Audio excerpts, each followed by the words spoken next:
말씀 묵상.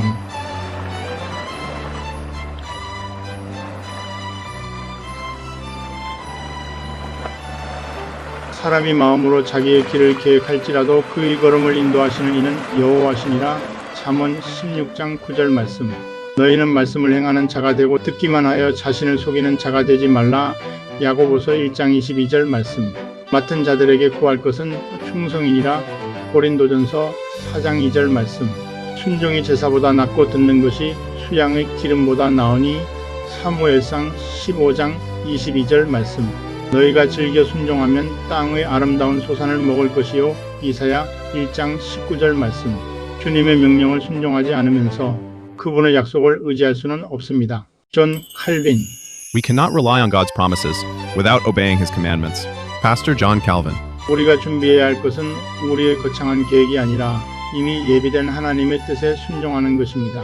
가장 확실한 삶은 주님의 말씀에 단순하게 반응하며 살아가는 삶입니다. 미래를 위한 가장 든든한 준비 역시 매일 주어지는 말씀에 따라 한 걸음씩 묵묵히 걸어가는 것입니다.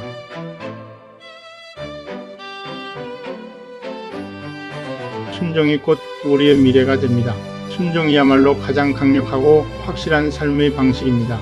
주님께서 지금 내 곁에 있는 사람들을 사랑하라 하시면 사랑하고 맡겨진 자리에서 충성하라 하시면 그저 충성하면 됩니다. 우리는 복잡한 계획보다 하나님의 말씀 따라 단순한 순종의 삶을 살아가야 합니다. 그 단순한 순종이 바로 우리의 내일을 완성해 갈 것입니다. 예수님은 불순종한 나 같은 죄인을 구원하시기 위해 말씀대로 십자가에서 죽기까지 순종하셨습니다.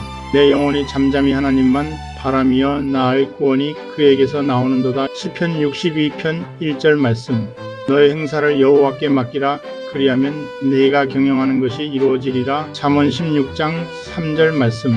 그러므로 누구든지 나의 이 말을 듣고 행하는 자는 그 집을 반석 위에 지은 지혜로운 사람 같으리니. 비가 내리고 창수가 나고 바람이 불어 그 집에 부딪히되 무너지지 아니하나니 이는 주추를 반석 위에 놓은 까닭이요.